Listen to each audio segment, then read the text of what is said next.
Na mtazamaji, hujambo, zimetimia saa 10 kamili majira ya alasiri saa za Afrika Mashariki.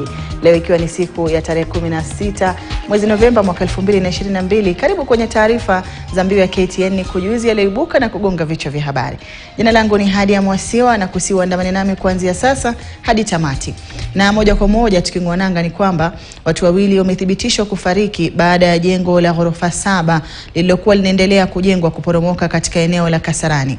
Jengo hilo liliporomoka hapo jana na waathiriwa wengi wanasemekana kuwa mafundi. Maafisa kutoka mamlaka ya ujenzi nchini NCA wamesema kuwa kulikuwa wamezuia ujenzi huo katika jengo hilo na wakawakamata mafundi wakidai kuwa amri yao kwa mara ya tatu. Been on this particular site quite a number of times.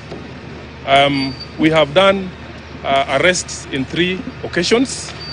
As at yesterday morning, our team, as they were going to carry out other duties around the region, they also passed by and unfortunately found the construction was still going on despite the previous arrests.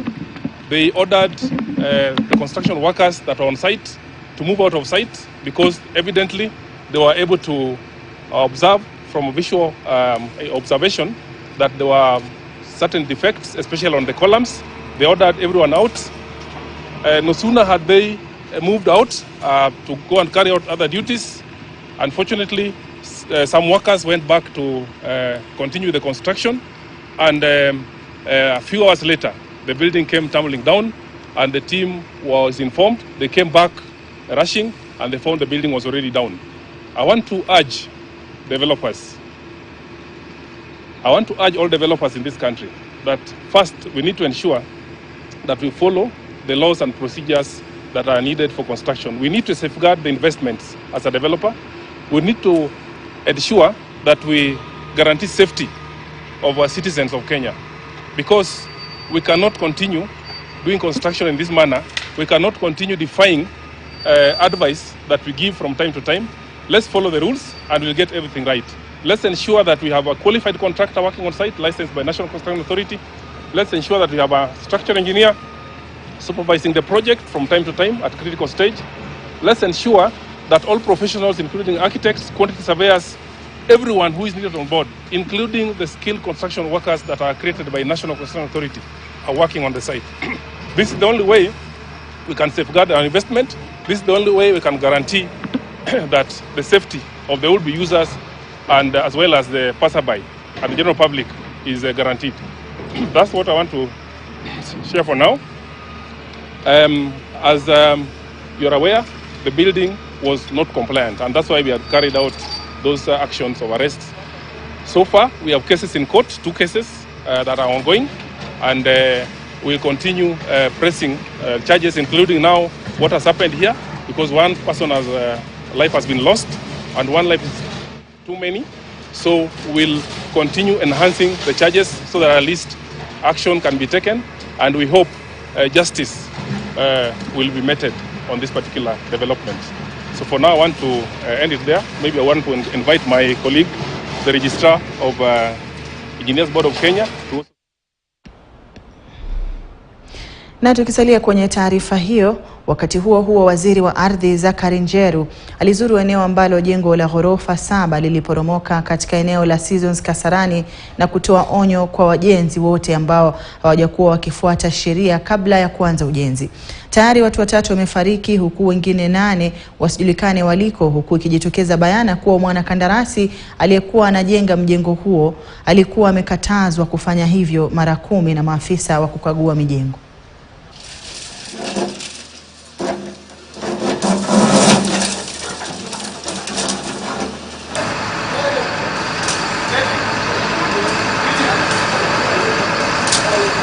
Tumeweza kuelezewa kwamba hii ni nyumba ambayo bado haijapitishwa na county government ya Nairobi kujengwa. Pili, pia the National Construction Authority walikuwa hapa jana na wakaisimamisha asubuhi, na hiyo ilikuwa mara ya 10 kuisimamisha, lakini kwa sababu ambayo haieleweki hata baada ya jumba lenyewe kusimamishwa linaendelea. Na hivyo tunasema that is impunity ambayo iko ya hali juu sana. And as a government, we are going to make sure that this kind of affair is not repeated again. The developer must be charged in court. In fact, Waziri, we will ask the police and the DCI to find that developer who knows he should not be building a building in this way. The standards of materials are wrong. He did not get any permit from the county. There was an enforcement notice, but because of impunity, decided to go on. He needs to be charged with murder, because that is murder. Rais William Ruto amekanusha kwamba kuna uwezekano wowote wa kuifanyia katiba marekebisho ili kuongeza muhula wa rais madarakani. Ruto ambaye alikuwa akizungumza katika mkutano wa kundi la wabunge wa muungano wa Kenya Kwanza katika ikulu ya Nairobi, aliwaonya wabunge dhidi ya mipango hiyo kubadilisha katiba. Wabunge hao kadhalika walikubaliana kuhusu majina yaliyopendekezwa ya watu 5 watakaopigiwa kura kuwa wanachama wa bunge la Jumuiya ya Afrika Mashariki. Walioteuliwa kujiunga na bunge hilo katika mrengo wa Kenya Kwanza ni aliyekuwa seneta Hassan Omar, Zipora Kering, David Ole Sankok, Fred Muteti na Falhada Deko.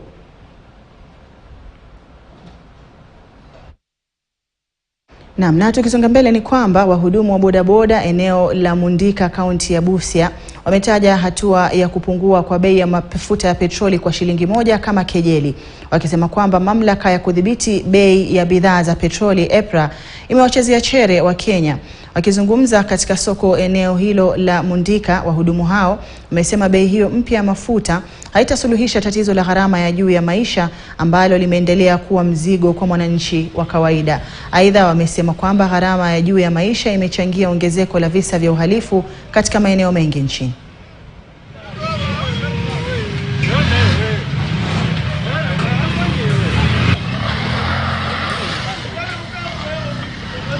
Kini kulingana na hii hali ya mafuta shilingi 1 kupunguzwa hii, mimi naona serikali inatuenjoy kwa sababu ukipunguzwa na shilingi 1 lita ndio ile ni 179, kipunguza 178, hakuna kitu umesaidia. Gharama ya maisha, wizi umepanda kwa sababu ule kijana angeweza kufanya bodaboda, kwa sasa anageuka kuwa mwizi, kuingia kwa maboma wenyewe na kuiba. Tunataka ingalawe Mheshimiwa William Samoei Ruto, kama si vijana tuliyekupa kura, ujaribu tupunguzie kwa mafuta kwa shilingi angalau shilingi 15. Uchumi ni mbaya sana. Kama mimi jana nilienda nyumbani, hakuna chakula, sufuria imekauka, mwiko bwana mwisho walipika last week. Hakuna chakula, hakuna pesa, hakuna kazi. Ukiambia mteja twende, anakuambia sina pesa, twende wapi? Bibi yangu wa kwanza alienda, wa pili ameenda. Na sasa tukielekea kwenye eneo la Pwani, huku msimu wa sikukuu ukikaribia, hali ya usalama imeimarishwa kwa kuongeza maafisa wa polisi wa kushika doria mjini Mombasa na viunga vyake. Mratibu wa kaunti ya Mombasa, John Otieno, amesema serikali haitalegeza kamba katika swala la usalama, haswa katika eneo la Pwani ambalo hushuhudia idadi kubwa ya watalii, haswa humu nchini wakati wa sikukuu za Krismasi na mwaka mpya. Aidha, wakazi wa Mombasa pamoja na watakaotalii eneo hilo wameshauriwa kuwa macho na kujiepusha na swala lolote takaloweza kuvuruga usalama.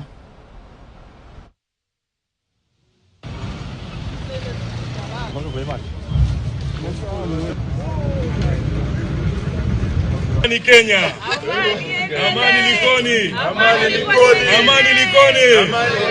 Amani Likoni. Amani Likoni. Tumekuja hapa kujumuika kushirikiana na vijana ambao wamekubali kujisalimisha na kuacha uhalifu na kutukabidhi silaha zao hapa. Leo vijana 76 wamekubali kuacha uhalifu na tumekuwa na wao wamefanywa profiling na the police. Hapo awali tumekuwa na utovu wa nidhamu na kuzorota kwa hali ya usalama. Na hiyo niseme ilikuwa hapo mwezi wa 3, mwezi wa 2, lakini baadaye tumeweza kudhibiti hali ya usalama katika Mombasa County. Na hii inatokana na ushirikiano kati ya wananchi na maafisa wa polisi. Upande wa Kisauni unda group ya village elders, wana bodaboda wakishirikiana na maofisa wa polisi kufanya patrols, hasa wakati wa jioni na mapema sana wakati watu wanarauka. Na jamii ya Wakuria imeunga mkono hatua ya mbunge wa Kuria East Marwa Kitayama kutaka kubadilishwa kwa katiba na kuongeza kaunti 5 za ziada kwenye idadi ya 47 iliyopo. Kikundi cha wazee wa jamii hiyo pamoja na wataalam kutoka jamii hiyo wakiongozwa na mwanaharakati Matiko Bohoko wametia msisitizo kuhusu Kuria kufanywa kaunti ili waweze kunufaika na rasilimali zao ambazo wanadai haziwafaidi watu wa Migori, zinawafaidi watu wa Migori na wala sio watu wa jamii hiyo.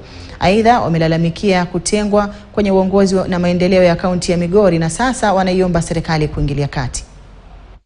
Presented to Parliament by the Kuria East Member of Parliament, Hon Kitayama Maisore. The amendment of the Constitution to increasing the number of counties from 47 to 52 is long overdue. In this regard, it should not be lost that the creation of the current 47 counties was not based on any scientific findings or data, but mere political machinations laced with tribal compromise and rhetoric. Sisi ni kitu kimoja na Wajaluo tena ni kitu kimoja na sisi, lakini tungependa share zetu tuwe tunapewa. Share ambazo zile zinaenda kando hatutaki, kwa sababu hasa kama sisi wa mama tumeangalia sana tukiona kilimo ambacho tunayafanya kutoka Timaru huko juu mpaka hapa Kehanja, tukienda Kuria nzima unapata kwamba kilimo kimefanywa kweli na imetendeka. Sisi wenyewe tu ndio tunalisha Migori. Kwa nini hiyo sesa ambayo inakatwa sisi tusipewe hapa hivi ili tuweze kujenga Kuria yetu? Sisi wa Kuria ni haki tupatiwe kaunti yetu, kwa sababu tuna mira tofauti na ndugu zetu wapendwa kutoka Migori County. Sisi tuliomba ya kwamba tupatiwe speaker watu wa Kuria. Ndugu yetu Advocate Kerario Marwa alinyimwa kwa sababu ya kwamba yeye anatoka kabila ndogo. Alinyimwa kwa sababu yeye alikuwa Mkuria. Lakini kama tungekuwa na kaunti yetu hatungekosa hilo. Tukiona vile tumekaa hapa Kehanja, ikiwa municipal council, hospitali yetu ya Kehanja ilikuwa na operating mzuri sana. Lakini sasa hivi chini ya Migori County inafungwa. Na ukiona the entire Kuria, watu wa Kuria msima tulikuwa tunategemea hospitali ya Kehanja na inafungwa kwa ajili ya management. Tangu miaka hiyo yote ya serikali yote Mkuria hajawahi kwenda opposition. Ndio kwa sababu hii mwaka huu Wakuria penye walisimama ndio serikali imepitia. Tunaomba kwamba tupewe kaunti yetu, tumekuwa mborea ya wanaume wengine kwa hiyo miaka yote. Vile vile serikali kuu wakati president alikuja kutafuta kura hapa, alisema kwamba atakapopita kabla ya siku 60 atakuwa ametupea kaunti. Kwa hivyo muda huu ni muda wetu wa kuomba kwamba tupewe kaunti yetu. Tunaomba kwamba mheshimiwa, litakapofika kwenye meza yako Mheshimiwa Rais uipitishe ili Wakuria tuweze kupata akaunti yetu. Vile vile ningependa kusema kwamba wabunge wale wengine wale wako ndani ya serikali ile watuunge. Tukisalia kwenye hilo, mjadala wa kuongezwa kwa idadi ya kaunti unaendelea kushika kasi, viongozi zaidi wakijitokeza kuunga mkono au kutaka maeneo yao kujumuishwa. Mbunge wa Ijara Abdi Ali Abdi na mbunge mteule Umulkhair Harun wamepaza sauti kuhusu kuongezwa kwa eneo la Ijara ambalo lipo kwenye kaunti ya Garissa kuwa kaunti inayojisimamia. Kulingana na viongozi hao, Ijara ina uwezo wa kujisimamia kimapato na hivyo kuendesha shughuli zake bila kutegemea mgao zaidi. Kufikia sasa, kaunti 7 za ziada zimependekezwa kuongezwa kwenye idadi ya kaunti 47 iliyopo. To what is going on currently, the constitutional amendment of increasing the counties from 47 to 52. Although the motion was started by our colleague, Honorable Marwa of Kuria East, what we want to say is that we want to be part of it, and Ijara being the strategic district. If you remember very well, Ijara, it was in the first national plan of 1967 to 1972. That is when it was identified as a district. Basically because during the NFD period, Ijara County or Ijara Sub-County or Ijara District, it was the amongst the district that said no to join Somalia. We stood firm. We said we want to be part of Kenya. And we are requesting and lobbying to also be in the discussion, to be a county on our own, because we have so much that we have to offer to this great country. So even as a motion is brought on the floor, we will stand firm behind it, and we will also request for our voice to be heard, because we have been part of that discussion. Tumepatia katiba hii miaka 2010 mpaka sasa ni miaka 12. Tumeipatia nafasi ya hii katiba kufanya kazi. Tutasema kwa Kiingereza, it has now been tested, it has been stretched. Lakini imefikia mahali ambapo inabidi kwamba aidha majamii wale ambao tunajihisi kwamba tunahitaji kuangaliwa mambo yetu, tuweze kuchukua nafasi hiyo kuisukuma kupitia kwa katiba. Vilevile hisia mbalimbali zinazidi kutolewa kuhusu mswada wa mbunge wa Kuria Mashariki Marwa Kitayama kubuni kaunti 5 zaidi, huku baadhi ya viongozi kutoka jamii ya Bukusu wakijitokeza kupinga pendekezo hilo. Wakizungumza mjini Kitale, mzee wa jamii hiyo Ferdinand Wanyisia alisema kuwa pendekezo hilo linaweza kuzua mgawanyiko wa kikabila, huku akipinga pendekezo la kubuniwa kwa kaunti ya Mount Elgon kutoka kwenye kaunti ya Trans Nzoia na Bungoma. Haya yanajiri huku wakilishi wa jamii ya Sabaot Mlimani Elgon na wenzao kutoka jamii ya Kuria kaunti ya Migori wakiunga mkono pendekezo hilo. Hii ni Kenya ndogo, na sisi hatutaki fitina. Wale ambao wameanza porojo ya kusema kwamba Trans Nzoia itakuja kukatwa zikatwa namna gani uunde kaunti nyingine, hiyo maneno hatutakubali. Yeyote ambaye anaweza kusimama na kuanza kuleta maneno inayoweza kuleta shida kati ya jamii na kuleta shida kwa mapikano ya kikabila kuhusu mipaka, ni nani wa hapa, ni nani wa kule, hilo neno si nzuri. Kama kanisa tunakataa. Wanataka county. Sasa ni nani amewenyima county? Tusifanye jambo hili lilete uhasama kati ya jamii ambazo zinakaa Trans Nzoia na Bungoma. We want peace. We want unity. We feel completely marginalized by the fact that our community is split between 2 counties. So in effect, that makes us to become minority, and yet we are not. So number 2, the essence of devolution, as was entrenched in the 2010 Constitution, was to bring services closer to the people. It is really surprising to see a beneficiary of devolution, like in the name of our current governor for Trans Nzoia, Honorable Natembea. He is a governor by virtue of the Constitutional Amendment 2010, which brought in effect counties. He is a governor, and he is opposed to devolution. So as professionals, we condemn that, and we don't understand his reasoning, and we want to advise him for free that what we are demanding is not going to take away anything from anyone.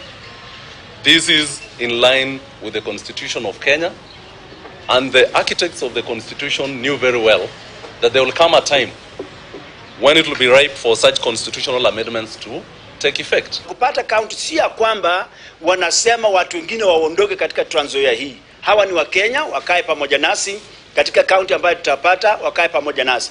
Na hivyo vile ilivyo imesemekana kwamba Wakuria pia, Wakuria wameteseka.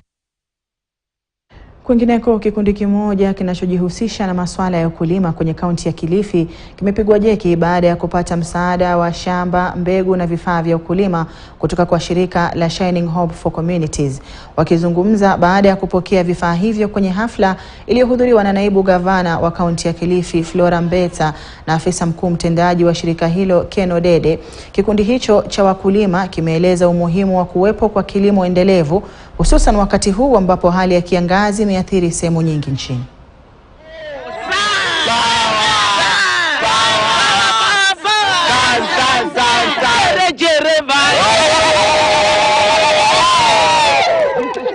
sisi tunataka kuwahakikishia ya kwamba serikali ya Gideon Maitha Mung'aro, wakati huu tunasema mkoko alikamaua, bado zile shangwe za kutoka national government hasijatufikia, lakini tunasema maendeleo ndani ya Kilifi hayangoji pesa za national government. Sitangoja pesa za national government.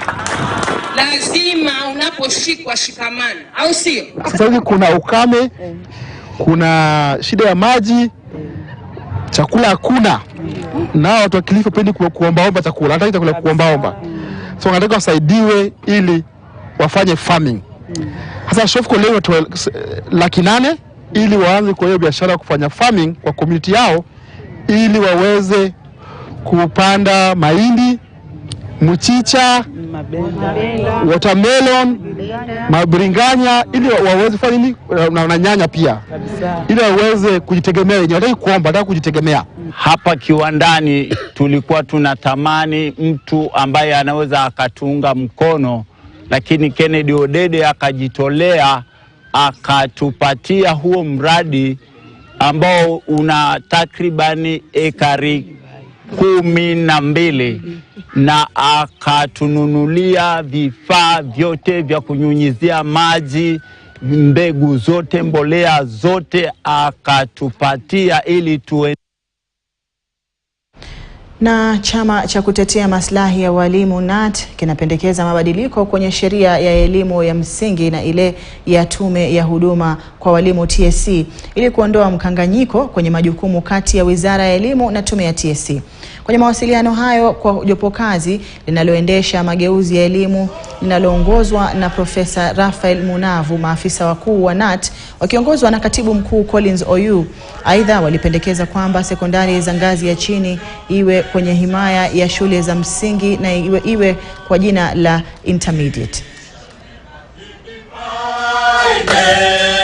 We shall never be divided.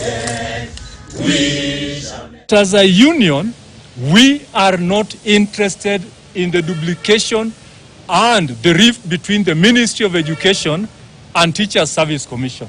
Let every other, the commission to take its role and the ministry also to take its role. And finally, duplication of the roles of quality assurance.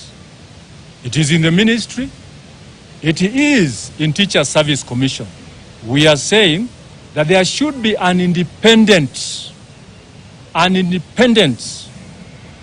team that should handle quality assurance. That junior secondary, that is grade 7, 8 and 9, should be domiciled in primary schools.